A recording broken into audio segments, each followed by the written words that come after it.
Start कीजिए।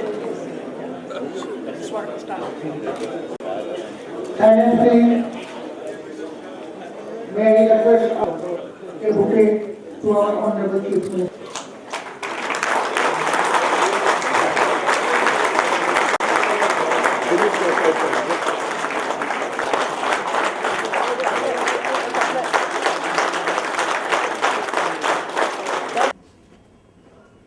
मैं सबसे पहले आप सब पटना में आए हैं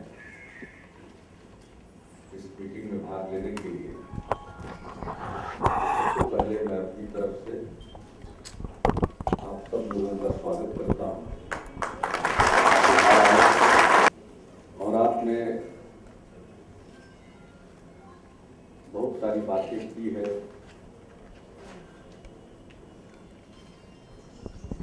तारीफ भी ज्यादा कर दी है, तारीफ पीछे करने की चीज है सामने में, लेकिन फिर भी आपने तारीफ की है, मैं इसके लिए भी आपको धन्यवाद देता हूं। और आपने खुद कहा आप लोगों ने कि बिहार का विकास हो रहा था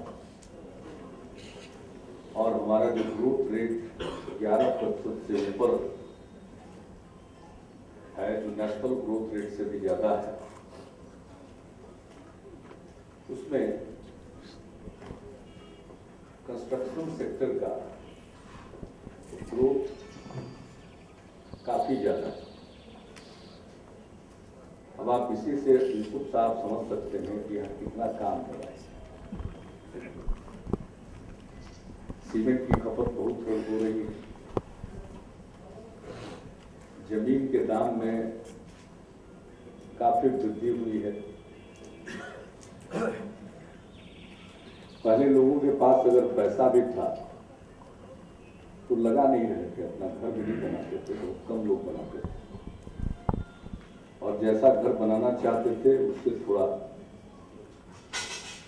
कम स्टैंडर्ड का बनाते थे, डरते थे पता नहीं क्या होगा। आजकल जिनके पास धन है वो दिल खोल कर लगा रहे हैं,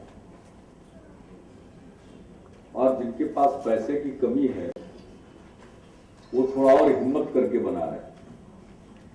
यानी एक माहौल बन गया, काम का माहौल बन गया, और लोगों के मन से जो सबसे बड़ी बात बिहार में हुई है वो ये कि डर निकल गया।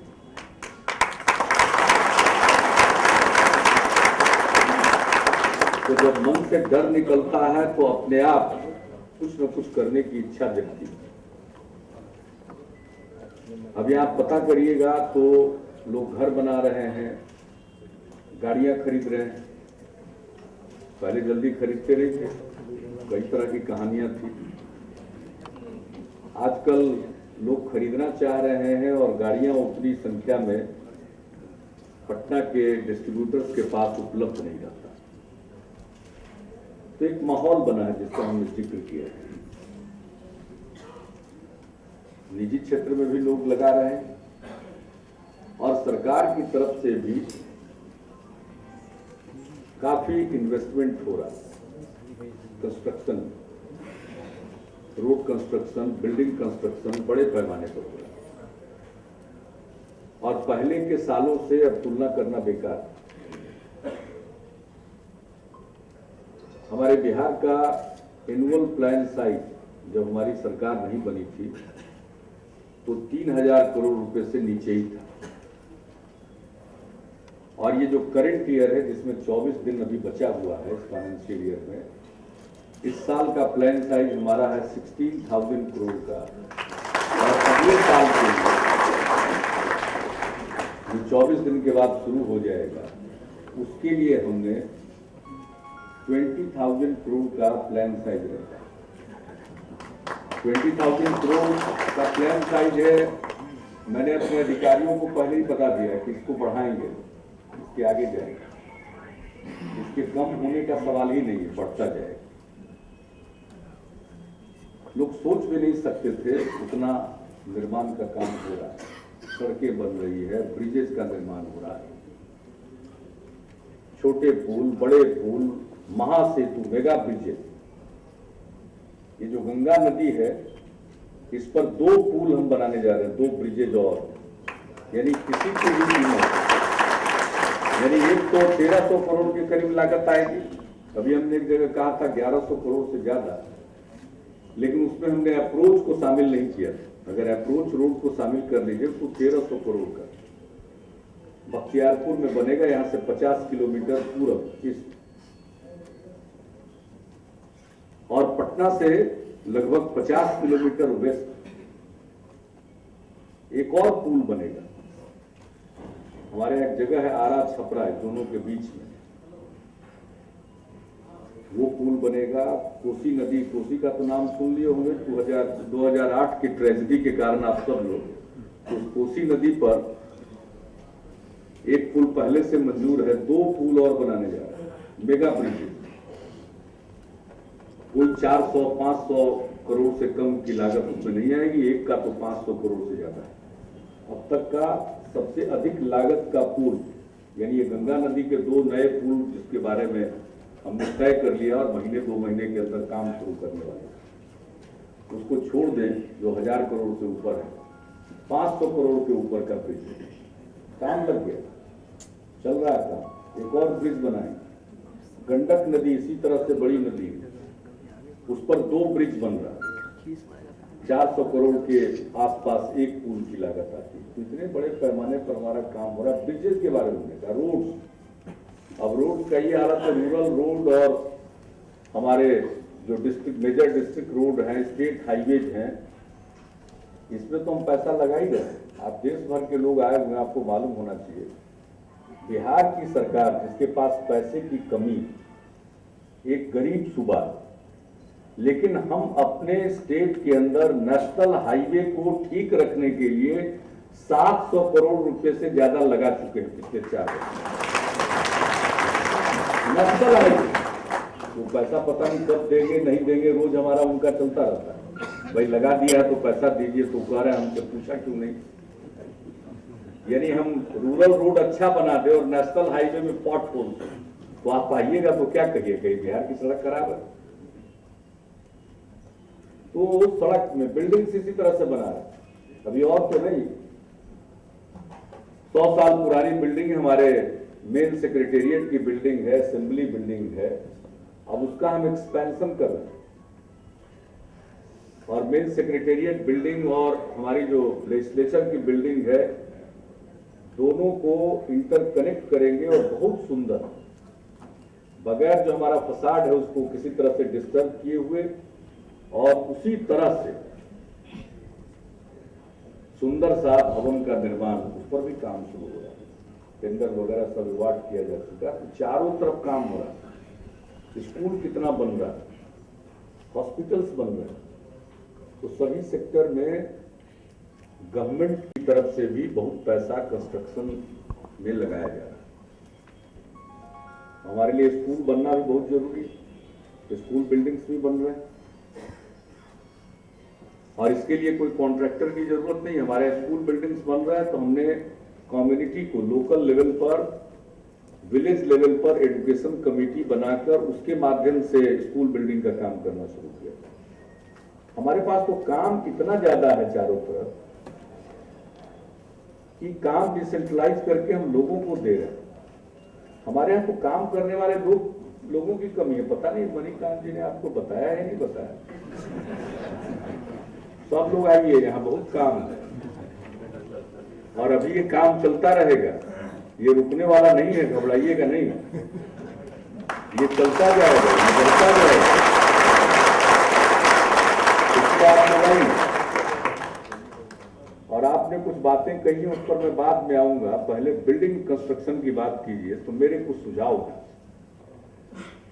आप तो जानते हैं कि और जो डिजास्टर्स होता है, नेचुरल डिजास्टर, तो उसके बारे में पहले से कुछ नोटिस, जैसे फ्लड के बारे में कुछ अंदाज हो जाता है कि फ्लड आएगा। ये कोसी की ट्रेजेडी अलग किस्म की, उसने बांध को तोड़ दिया और एक अलग अपना कोर्स अख्तियार कर लिया।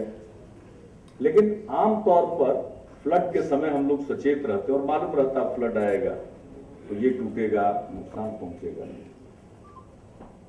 लेकिन एक ऐसी आपदा है, एक ऐसा डिजास्टर है, नेचुरल डिजास्टर, वो है अर्थक्वेक। उसके बारे में किसी को मालूम नहीं, अभी साइंस पहुंच नहीं पाया कि उसके बारे में कोई वो फोरकास्ट कर सके। बाकी चीजों के बारे में तो पहले से फोरकास्ट होता है वेदर के बारे में। हालांकि वेदर फोरकास्ट के बारे में मजाक चलता है कि जब अगर कह दे कि वर्षा होगी तो निश्चिंत रहिए वर्षा नहीं होगी, वो गलत बात है। लेकिन अभी हाल में बड़ा जबरदस्त उनका फोरकास्ट सही साबित हुआ। यहाँ जब सोलर एक्लिप्स हुआ तो टोटल सोलर एक्लिप्स, और इन लोगों ने कहा था कि साहब बादल छा जाएगा, तो हम लोगों ने समझा कि चलो बादल क्या छाएगा, इनका फोरकास्ट। लेकिन वाकई उस दिन उनका, हम लोगों का दुर्भाग्य था कि बादल छा गए, और वो जो कुदरत का नजारा होता वो हम लोग देखने से वंचित रह गए। लेकिन एनीवे, अर्थक्वेक ऐसा है उसके बारे में कोई फोरकास्ट नहीं। और हम जहां बिहार में निवास करते हैं, ये साइस्मिक जोन 5 और 4 में पड़ता है हमारा पूरा बिहार। 4 में भी वो टिल्टेड टुवर्ड्स 5 है, हिमालय के बगल में हम लोग। तो बिल्डिंग्स ऐसी बननी चाहिए जिस पर भूकंप का प्रभाव न के बराबर पड़े। देखिए जापान में तो बहुत भूकंप आता, पहले बड़ा नुकसान होता, बाद में लोगों ने इस प्रकार की अपनी इमारतें बनाई कि अब वो पूरा का पूरा बिल्डिंग हिल जाता है, घड़ी के पेंडुलम की तरफ बाएं से दाएं झूल जाता है, लेकिन बिल्डिंग रह जाती है। तो हम चाहते हैं कि बिल्डिंग सब जो बने अर्थक्वेक रेजिस्टेंट बने। एक तो हमारा ये सुझाव है, कोई भी बिल्डिंग बनाइए तो ऐसा बनाइए। और अभी हम बिल्डिंग बनाने जा रहे हैं, आप अभी कल्पना नहीं कर रहे। हमारे यहाँ 8400 विलेज पंचायत, ग्राम पंचायत, वो सभी ग्राम पंचायतों में हम पंचायत सरकार भवन बनाने जा रहे हैं, और 60-70 लाख 75 लाख का एस्टिमेट उसका है। सारे ऑफिसेज उनके यहाँ होंगे, मीटिंग के लिए हॉल भी होगा, जितनी एक्टिविटी है ग्राम पंचायत के लेवल पर वो सारी एक्टिविटी वहीं होगी। सब लोग वहां पर बैठेंगे, मीटिंग्स भी होगी, और वो डिजास्टर सेंटर का भी काम करेगा। इसलिए उसको अर्थक्वेक रेजिस्टेंट बिल्डिंग बनाएंगे, और बिल्डिंग इस प्रकार से बनाएंगे अगर वो फ्लड अफेक्टेड एरिया है तो वो पानी वहां तक न पहुंचे, और वैसी स्थिति में लोग वहां पर शेल्टर लें, तो ऐसी बिल्डिंग बनानी जाए। और ये कोई मतलब जिसको कहिए हवाई कल्पना नहीं है, ये हम कुछ जगहों पर बना रहे हैं जो कुछ नक्सल अफेक्टेड इलाके माने जाते हैं, वहां पर कुछ ग्राम पंचायतों में हमने अपने रिसोर्सेज से शुरू किया, और अब बड़े पैमाने पर उसको करने जा रहे हैं। हमने सब जगह हाथ फैलाया, जो भी लोग मल्टीलैटरल एजेंसीज के आते हैं उनको भी हमने ये अपना ये आइडिया रखा। सब कहते हैं आइडिया तो बहुत अच्छा है, तो कुछ लेकिन मदद करने को तैयार भी हुए हैं, और कुछ अपने रिसोर्सेज से। हमने जब 13th फाइनेंस कमीशन का दौरा यहाँ हुआ, हमने ये बात बताई, तो उन्होंने उसके लिए भी थोड़ा स्टेट स्पेसिफिक प्रोविजन किया, बाकी हम लगाएंगे। तो बड़े पैमाने पर जरा सोच लीजिए, 8400 ऐसी बिल्डिंग्स बनेंगी बिहार, अगले 3-4 वर्षों में हमको बना डालना है। तो रूरल एरिया में जब ऐसी बिल्डिंग बनेगी, देखने लायक बिल्डिंग होनी चाहिए। तो एक तो हमारा सुझाव ये है कि जो भी बिल्डिंग बने वो earthquake resistant, number 1। Number 2, green building, जिसमें रोशनी की कम, नेचुरल रोशनी भी उसको मिले, यानी बिजली की कम खपत हो। वाटर हार्वेस्टिंग का उसमें जरूर सिस्टम होना चाहिए। हम लोग तो बिल्कुल पानी निकालते जा रहे हैं, पानी निकालते जा रहे हैं। एक तरह से हम अब पानी निकाल ही ले रहे हैं, माइनिंग भी कर रहे हैं पानी, तो उसको फिर से रिचार्ज करने की जरूरत होगी। तो वाटर हार्वेस्टिंग का जरूर उसमें इंतजाम होना चाहिए। और दूसरी बात है कि इस प्रकार का बिल्डिंग बनना चाहिए कि अगर कोई हादसा होता है तो उससे फिर निकलने का सारा इंतजाम होना चाहिए। और आज हर तरह के लोग जाते हैं, डिसेबल्ड लोग जाते हैं, तो उनके लिए वो ख्याल रखना चाहिए। तो इस प्रकार का मकान बनना चाहिए और अच्छी इमारतें बननी चाहिए। पहले एक से एक इमारत बनती है, तो हम क्यों नहीं बना सकते? अब तो और अच्छे अच्छे इंजीनियर हैं, अब तो बड़े बड़े कंस्ट्रक्शन कंपनीज हैं, कॉन्ट्रैक्टर्स हैं, सब काम कर सकते हैं। तो अच्छी क्वालिटी के साथ अच्छे ढंग के मकान बने, हम ये जरूर चाहते हैं। और अब आगे जो भी मकान बने हमारे यहाँ, हम उसी प्रकार का चाहते हैं। तो यहाँ काम की कमी नहीं, बहुत काम है और काम आता जाएगा। तो हम आप सब लोगों को कहेंगे कि आइए। अब यही नहीं, आपने भी बात कर दी अफोर्डेबल हाउस की। आप अफोर्डेबल हाउस की बात करते हैं, हम तो हब्स बनाना चाहते हैं। हमारे है कि हर आदमी चाहता है पटना आ जाए, क्यों सिर्फ पटना? हम तो रीजनल हब्स विकसित करना चाहते हैं। हमारे कुछ शहर हैं, उसके इर्द गिर्द नए हब्स का निर्माण हो सकता है, जिसमें हाउसिंग का भी होगा, industrial activity, commercial activity, institution सब आ सकते हैं। वो हमारा एक कंसेप्ट है। और इस बार तो हमें बहुत ही बुनियादी बातों से शुरू करना था। हम जब आए थे तो हमारे सेक्रेटेरिएट में रेमिंगटन टाइप मशीन था पुराना, और कागज बहुत पतला थीन पेपर पर टाइप होता था। कभी कभी असेंबली में हमको कागज मिलता था, तो हम तो दिल्ली में लगातार एमपी थे, तो हमको बड़ी दिक्कत होती थी यहाँ, क्योंकि आदत बिगड़ गई थी। दिल्ली में एमपी थे या भारत सरकार में मंत्री थे, तो वहां का कागज सब तो ठीक होता था और सब कुछ कंप्यूटर के जरिए हो जाता था। यहाँ कुछ था नहीं, तो इसका रोना हमने नहीं रोया, हमने बदल दिया। और इतना बदला कि 3 साल के अंदर पुराने रेमिंगटन टाइप मशीन से ई गवर्नेंस का भारत सरकार ने पुरस्कार दिया।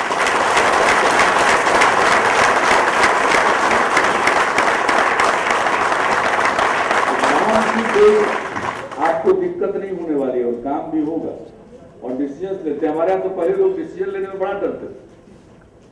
हमारे अफसर लोगों को लगता था कि कुछ न करो, इसी में भलाई है, क्योंकि डिसीजन लोगे तो कुछ गलती हो सकती है, इसलिए डिसीजन लो ही नहीं। हमने पहली मीटिंग में उनको कहा कि आप लोग देखें ना कि कार्रवाई कब होती है, एक्शन कब लिया जाता है। उसमें लिखा हुआ for any omission and commission. तो हमने कहा कि कुछ न कर, कुछ कमिट न कर जाए, गलत न कर जाए, इसके लिए तो आप चिंतित हैं। और उसमें लिखा हुआ ओमिशन भी, अगर ओमिट करेंगे तो उसमें भी सजा हो सकती है। इसलिए काम कीजिए, डिसीजन, वरना उस क्लॉज में सजा देंगे। और फिर हमने लोगों को निर्णय लेने के लिए जो रूल्स थे वो बनाए, अधिकार दिए, और उसके चलते आज काम हो रहा है। आपको मालूम है कि 25 लाख रुपए तक के प्रोजेक्ट के लिए कैबिनेट आना पड़ता है। अब 20 करोड़ रुपए तक के प्रोजेक्ट के लिए कैबिनेट आने के लिए की जरूरत नहीं है, डिपार्टमेंट सब। इतना हमने डिसेंट्रलाइज किया, पावर का डिवोल्यूशन किया है, फाइनेंशियल पावर, एडमिनिस्ट्रेटिव पावर, और इसके चलते काम होना शुरू। बड़े प्रोजेक्ट भी होते हैं, लेकिन कोई जरूरी नहीं कोई बहुत बड़े बड़े ही प्रोजेक्ट सब हों।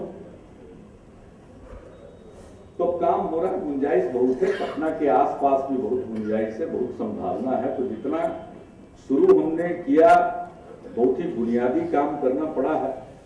तो इस बार तो हमने बुनियाद बना दिया है। अब ये चुनाव का साल है, बिहार की जनता मालिक। अगर फिर मौका देगी तो हम अपने हिसाब से करेंगे, हमको नहीं मौका देगी तो बिहार को इतना हम बना दिए हैं कि अब आगे आने वाले को भी कुछ न कुछ करना पड़ेगा।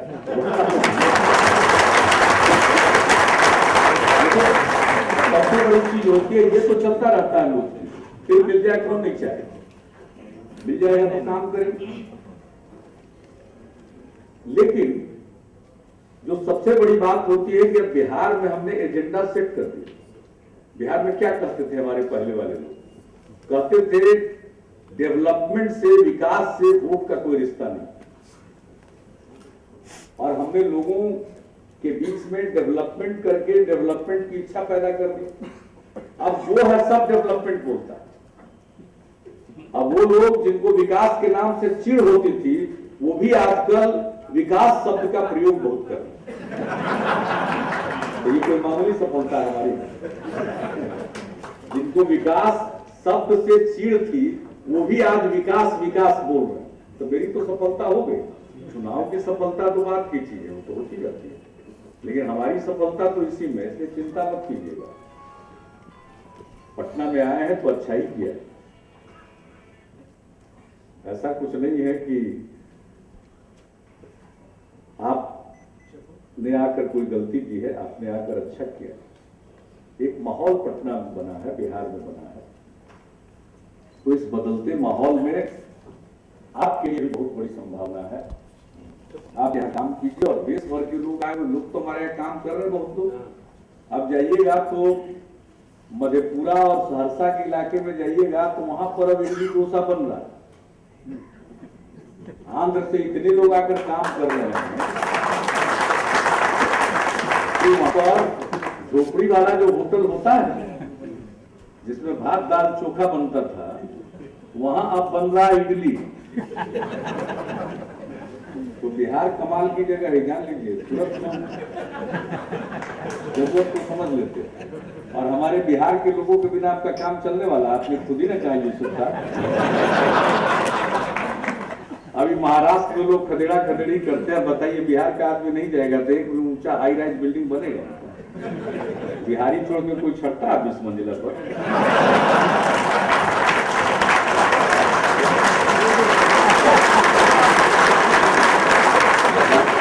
ध्यान हथेली पर लेकर हमारे बिहार के लोग काम करते हैं। भले ही उसके रहने की जगह न हो, लेकिन दूसरे के लिए ऊंची ऊंची इमारतें बनाते हैं। तो अगर पूरे देश में कंस्ट्रक्शन सेक्टर में अगर वर्क फोर्स को लीजिएगा तो बिहार के लोग सबसे ज्यादा मिलेंगे। और आप जान लीजिए, देश की रक्षा करने में जो फौज लगी हुई रहती है, उसमें भी सबसे अधिक संख्या हमारे बिहार के लोगों की है।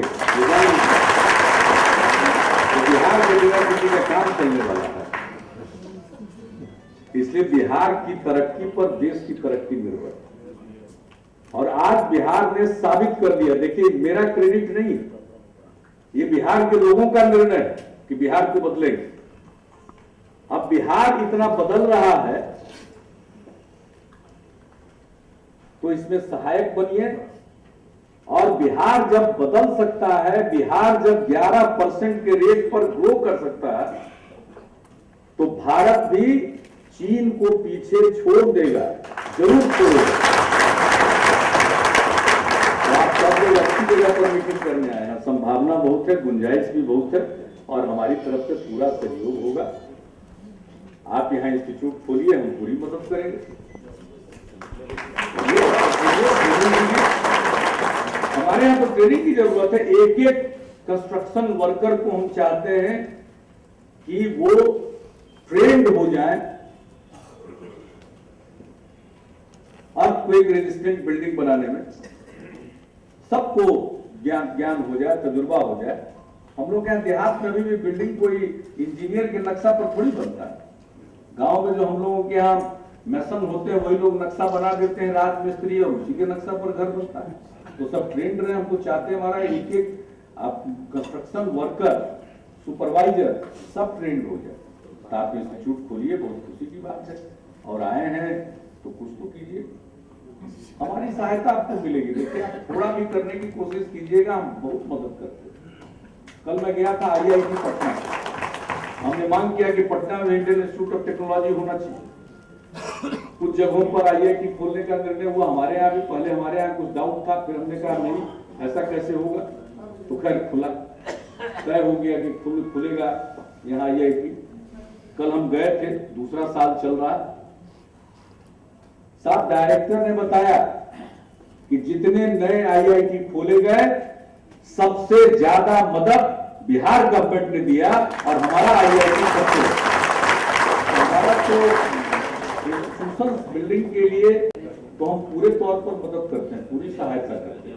वो बात करेंगे, मैं अपने अधिकारियों को कहूंगा आपके यहाँ जो लोग भी पदाधिकारी हैं वो सब मिलेंगे और मैं आप सब लोगों को फिर से एक बार धन्यवाद देता हूं कि आप यहाँ पर आए, आपने मीटिंग की और उसको भी अपने सम्मेलन में बुलाया। हमको भी आपके बीच में उपस्थित होकर काफी अच्छा लगा। लेकिन आपने अभी बोलते बोलते हमको कहा कि बिजनेस रिफॉर्मर का अवार्ड हमको मिला, जब इकोनॉमिक टाइम्स के द्वारा ये अवार्ड हमको दिया जा रहा था मुंबई में आनंद, तो फिर एक्सेप्टेंस स्पीच के लिए उसको बुलाया गया। तो हमने अपनी बात करते हुए हमने कंक्लूड यही किया कि भाई आपने business reformer of the year का अवार्ड दिया और अगर कुछ बिजनेस बिहार में नहीं आया तो इस अवार्ड का क्या? तो मैं यही कहूंगा कि आपने यहाँ कई अवार्ड का उल्लेख किया और खूब ताली बजाई, तो कुछ यहाँ अगर कीजिए तब फिर ताली का मतलब है। शुभकामनाएं देता हूँ। मैं इधर हमारे मीडिया के बंधु जितने हैं थोड़ा सा पीछे वालों को भी देखने